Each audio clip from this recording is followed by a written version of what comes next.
Kia ora koutou katoa, ko Jayne Newbury tōku ingoa, he pukinga aho I te whare wānanga o Waitaha. Hi everyone, I'm Jayne Newbury and I'm a lecturer at the University of Canterbury. My research is in a variety of language and literacy topics, including reading, autism and parent-child interaction. I teach the speech therapy students here about language and I have been a speech therapist myself. I was asked to speak to a local Kāhui ako recently, and given the positive reception of the talk, I've decided to record it for access to a wider audience online. I came up with the title of this talk from a speech therapist who happens to also be the mother of a child who has language difficulties. She's faced a battle to have her daughter's needs recognised and supported by her school. We were doing some work on developmental language disorder together, and I asked her what she wanted to see change in New Zealand, and she simply said, "I just want teachers to think, could it be language?" So you know what to expect. This talk is about 30 minutes long and covers the areas on this slide. It is quite comprehensive. I've kept the detail in for those who want it. But as it's online, obviously you can skip parts you're not so needing. You might want to get a cup of tea. Here we go. The trouble is that those of us who have typical language abilities tend to take language for granted. The school curriculum itself was developed assuming that children started school with a 5-year-old level of language development, ready for the English curriculum, which is academic language. In typical development, children learn basic conversational skills through the preschool years, and then from age 5 they learn academic language skills. These are more complex uses and forms of language that are part of the curriculum, mainly but not only in the English subject. It can be hard to spot a child who has a language difficulty if they talk in conversation reasonably well and the impact is mainly on academic language. These challenges can be easily mistaken for other things. As learning in the classroom is predominantly delivered and assessed through the medium of language, children who find language difficulty are at a disadvantage academically. Even though they have many other cognitive and personal strengths, the current reliance on language as a medium for learning and expression means that school will be hard work for them. This diagram from #ThinkLanguage is a description of common difficulties that children who have trouble with language can have in the classroom. This diagram is designed to help teachers and parents recognise a pattern of when it's language that's impacted. As you can see, language is a complex set of interrelated skills. Over the next slides, we'll unpack key parts of this diagram step by step. Do any of the children in your class have trouble with words? Do they have a smaller vocabulary than their peers? Do they use lots of non-specific words? For example, do they say something like, "He's picking up sticks," rather than "he's collecting sticks"? Some children who have language difficulties have trouble understanding categories of information, or they have trouble associating information together that belongs together.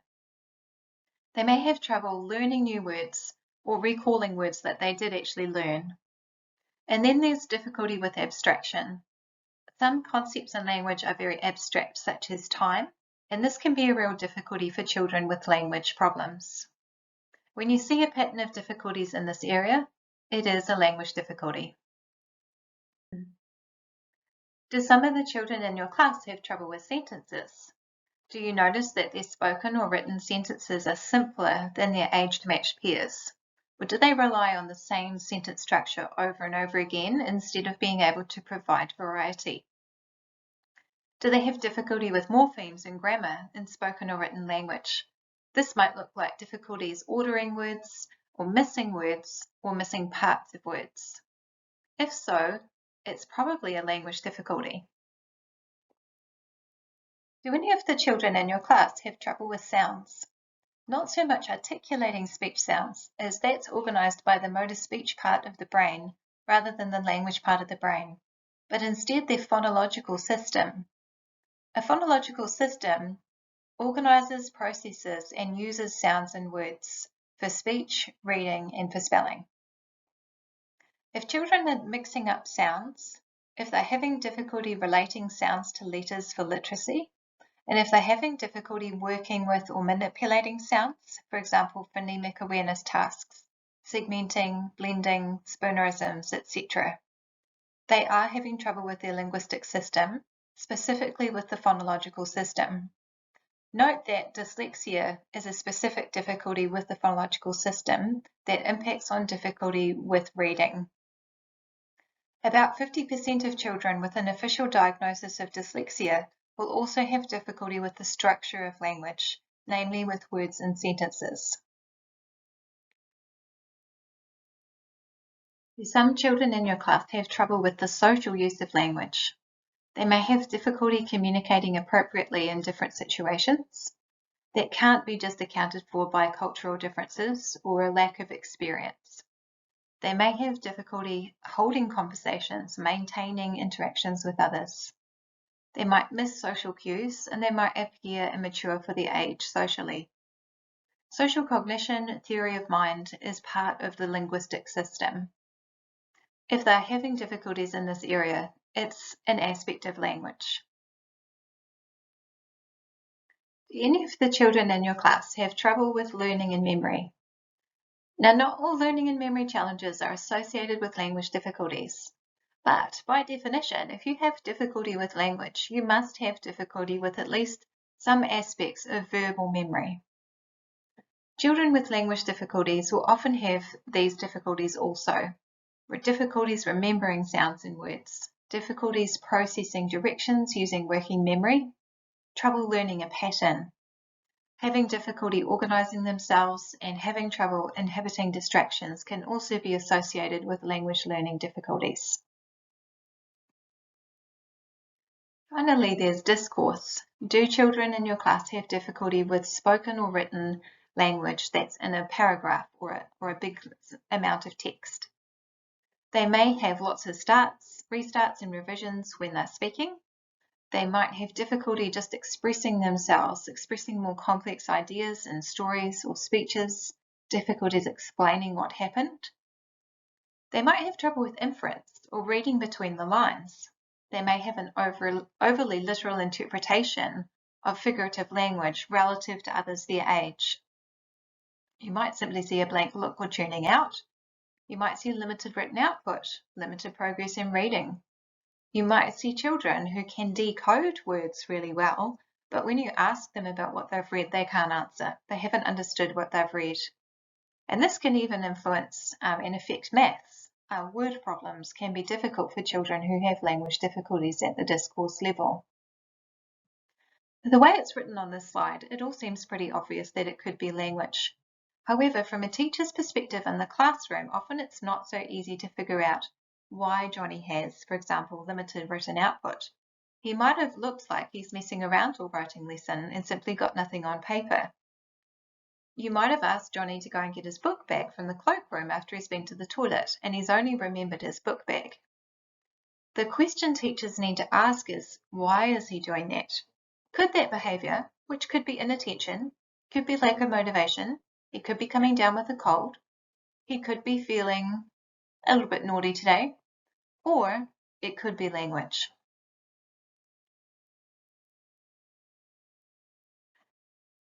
I'm hoping you're having difficulty reading this slide because I'm trying to make a point that I'm really hoping you'll remember. The point is that most children with language difficulties will actively camouflage them. Camouflaging is an unconscious or conscious use of strategies that minimize neurodivergent characteristics. Children with language difficulties engage in camouflaging behaviors that disguise their communication needs. Most of them worry that they're dumb. We're not allowed to use that word as adults, but believe me, it's what they're thinking. If you had difficulty with language, everyone else in the class could follow the instruction, but you couldn't, and you didn't know why, and you wanted to hide it, what would you have done as a child? Many children figure it's better to hide their struggles than to be thought naughty rather than to be found out as stupid. They're not actually stupid, please don't misunderstand me, but if they don't know that it's language that's their problem, that is really the only word that they can conceptualize why they're having difficulty. In a study of 6 parents of children with language difficulties and 6 speech and language therapists, the following camouflaging behaviours were reported. Let's go through some common camouflaging behaviours together, starting at the top with conversation skills. Children with language difficulties will often pretend they've understood when they haven't. Although you should really note that not all children with language difficulties are actually aware that they haven't been understood. That is a developmental thing. Children will also develop scripts around certain topics with which they are familiar, and they steer the conversation towards those topics so that they can appear competent and confident, and simply so they know what to say. They'll also use phrases at times to end a conversation early. I forgot. I don't know. I'm just tired today. They'll rely on others. For example, they won't rely on adults talking in a simpler way for them as for a younger child, or they may pause to let an adult finish their sentence for them. They may avoid environments that rely on language skills. For example, they might befriend younger children. They might just leave a situation. They might pick physical activities instead of verbal activities. They might say a task was too easy when it wasn't. Or they might even put on a strong and silent persona, which isn't actually their personality. They're just trying to hide the difficulties that they're having. Then there's pro-social behaviour. So to avoid detection, they might also nod and smile a lot, be a good student by always putting up their hand. There are some students with language difficulties who will always answer, but they just hardly ever get the answer correct. And unfortunately, sometimes teachers are just so happy that the child is behaving and participating that the lack of understanding can sometimes go under the radar. Then there's non-verbal behaviours, smiling, nodding, gestures, getting a toy out or a book out to look at, just to actually delay giving a response to a question or to avoid giving a response at all. Disruptive behaviour is another option, silliness or acting out to avoid a conversation or a task. These children have other strong cognitive abilities. They may be able to decode text well but not comprehend it. They may, and therefore the appearance of reading might actually hide their difficulties. They might use visual cues in the pictures to figure out what's happening but not actually understand the language. They might use their social abilities to get help from friends and copy what others are doing.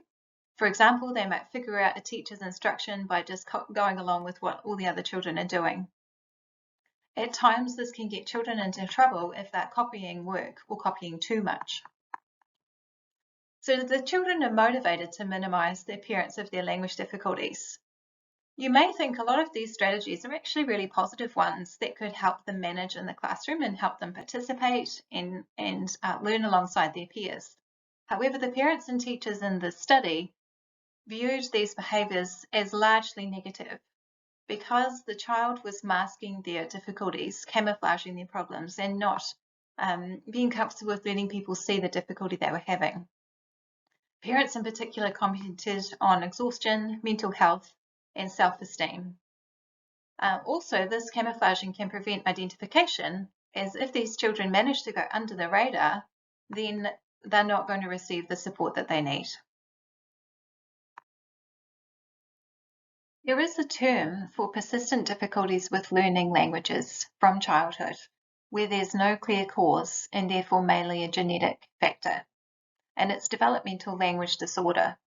Now, this term includes the word disorder, which is intended to indicate the challenges and the difficulties that these children are facing.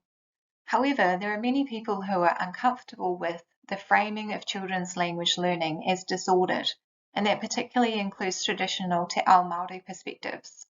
And to date in New Zealand, we haven't yet figured out an alternative term or another way to frame this that's acceptable to Māori and to a diverse variety of families. However, developmental language disorder at this stage is a term that's being promoted internationally as a single term used to raise awareness and supports for children who are struggling with language, and specifically with language. It's a difficulty that has had many names before: specific language impairment, language disorder. There are some other terms there. I do believe that this term will probably change, or that we'll have an alternative term to use in the future. However, for the time being, if you're seeking information about language difficulties, developmental language disorder or DLD is a really useful search term on the internet to access really helpful information about how you can support children in your class who have difficulties with language. Note that bilingualism doesn't cause and isn't associated with developmental language disorder. If a child has a very limited interaction in the early years, this can increase their risk, but it's not going to cause a language disorder unless it's extreme neglect or unless it's ongoing for more than 4 years, really, in the first 4 years of life are the sensitive period for learning language. And finally, note that language difficulties can be associated with other neurodevelopmental conditions such as Down syndrome or just simply intellectual disability. These language difficulties technically are referred to as language disorders, but not developmental language disorder. Developmental language disorder is the term used to call a language difficulty when there's no clear cause, including other conditions such as autism. It's important also to consider how do we identify difficulties with language if a child is learning several languages at once. This can be a little bit tricky sometimes, particularly if the child has only just started to learn English when they start school. So they haven't had a lot of exposure to English. It's important to note that learning English as an additional language doesn't cause a disorder. It takes time to learn a new language. With practice and exposure, children can be fluent in multiple languages. And that includes children with developmental language disorder. There's no reason why they can't learn to be bilingual over time as well. Roughly, a child needs about 20% of their week conversing meaningfully in an additional language to acquire fluency.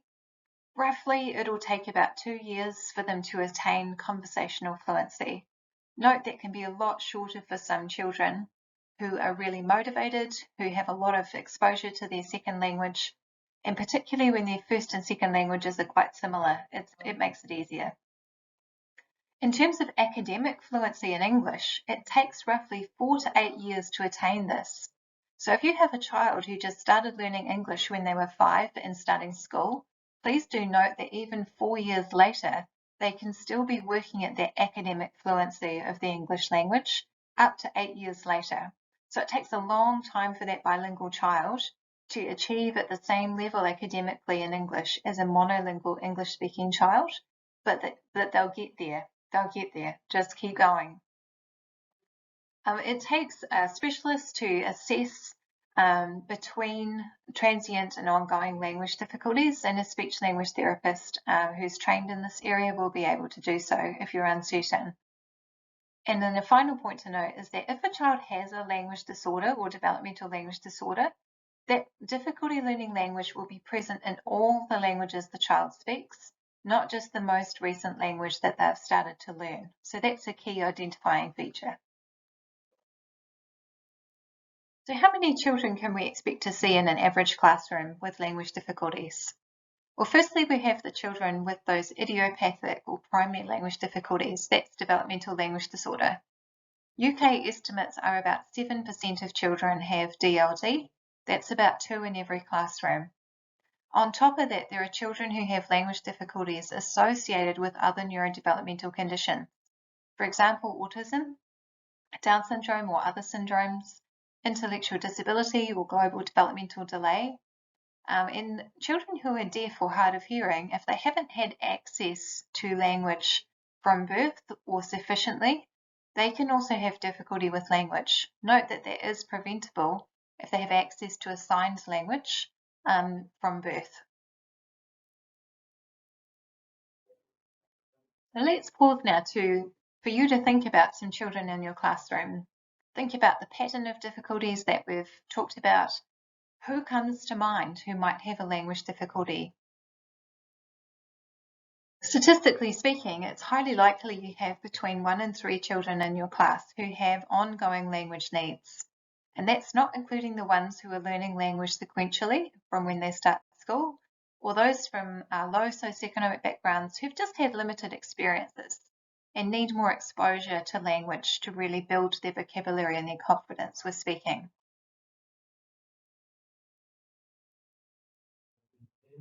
Speech and language therapists are the key professionals who support children specifically with language difficulties, and specifically when children are learning conversational language skills, but not exclusively. Speech and language therapists can also support children with reading and writing and through the upper levels of the curriculum, depending on their specializations and their experience.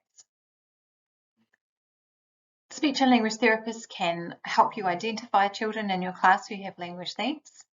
Some of them, particularly private speech and language therapists, will be comfortable and confident to diagnose developmental language disorder, and some of them won't. The Ministry of Education doesn't provide a diagnostic service, for example. Ideally, such diagnoses would be teamed with a psychologist to consider a broader range of difficulties that may be impacting on the child. Often language difficulties co-occur with other difficulties such as attention deficit hyperactivity disorder or autism, for example, and sometimes it's really important that we have a psychologist evaluating the child's skills as well as a speech and language therapist. Once the child's language needs are identified, speech and language therapists can work in collaboration with people around the child to create IEP goals, functional goals. They can work directly with the child. They can work indirectly to support others to help the child. They can help to adapt the curriculum. They can help teachers with universal design ideas, for example, language. They can help with coaching for language teaching, for example, vocabulary instruction. And often they'll have some really great ideas of materials that you might be able to use in class. For example, oral language group activities, phonemic awareness activities, etc. And they can also provide training and support for teacher aides. So how easy is it for parents to have their children's language and literacy needs identified in New Zealand? Jessica Eagle and I completed a study recently. It was a qualitative study of 14 mothers of children who were identified with language and literacy difficulties. These children had mainly dyslexia, mainly literacy difficulties, but also several of them had developmental language disorder or similar. These parents, all of them reported it was a battle to have their child's needs identified within the New Zealand public education system. And unfortunately, they said that schools often downplayed their children's needs. Let's think about this for a second. Could that be because their children were camouflaging their difficulties in the classroom and they were actually going under the radar of teachers? And if so, what can teachers do to reduce the risk of children being misidentified or not identified as having a problem that they actually do have? Note nearly all of the parents in this sample had gone private for diagnostic or descriptive assessments of their children's learning. And from this, they talked about how much they appreciated the validation of their concerns, detailed descriptions of their children's learning abilities, and practical advice on how they could support their children's learning by compensating for their weaknesses by using their child's strengths. And all of these mothers wanted identification of children's needs to be better supported in the public education system in the future. So what can you do to help from today? It's not really a teacher's role to worry about diagnosis, but what you need to do is to think about when a child does something you don't expect them to do, think to yourself, could it be language? Be aware when you're teaching content through the medium of language. Think about the complexity, the abstraction, and the amount of language that you're using. Simply be aware of the rate that you're speaking at and take care not to speak too quickly. Not everyone can process language quickly. Be aware of when you use idioms and metaphors, figurative language, that the meaning of which can be unclear to children who have a simpler language level. And finally, be really aware of just how hard children with language difficulties have to work to understand, to use, and to remember language that the rest of us find simple and effortless. #ThinkLanguage is a hashtag which you can use online to search for a range of information about language difficulties, all organised under the label of developmental language disorder. Universal design for learning is a key concept and strategy to support inclusion for children who are neurodivergent.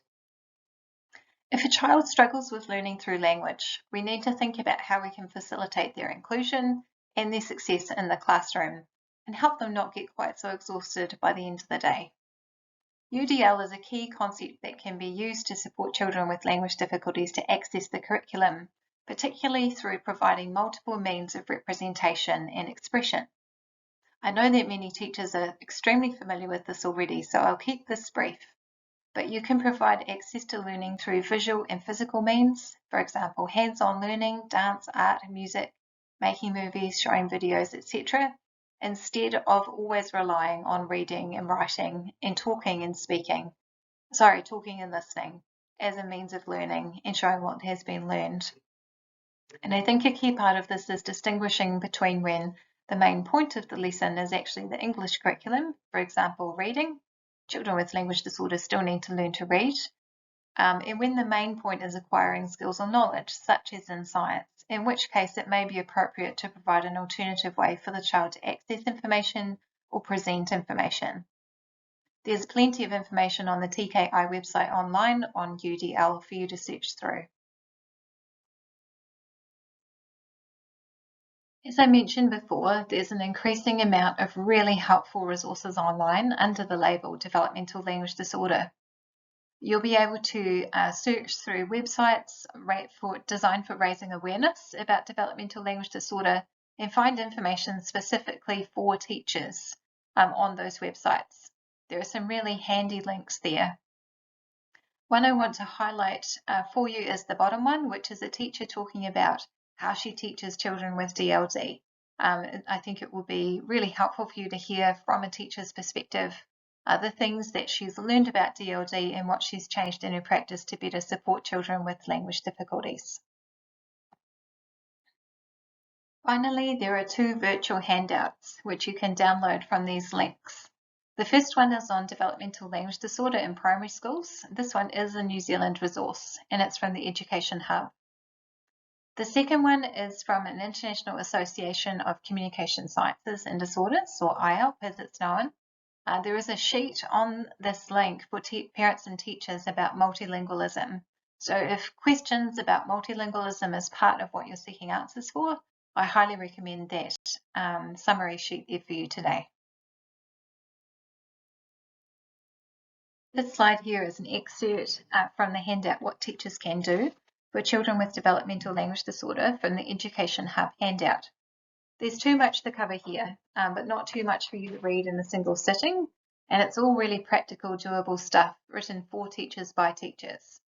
If you already know this level of information and you want more detail, there is more detail to explore. It's just beyond the scope of what we can cover today. But I do want to encourage you, there is a lot of information available online. I want to finish with a teacher quote.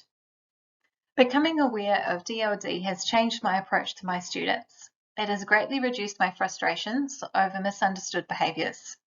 To be fair, I don't blame a student for having done something. I ask why more. Being aware of DLD also makes me question my practice. Does the student understand the learning task? How do I know? I think it's helped me to become, or try to be, more compassionate to the learning needs of my students in my class. I wish I'd known this a long time ago.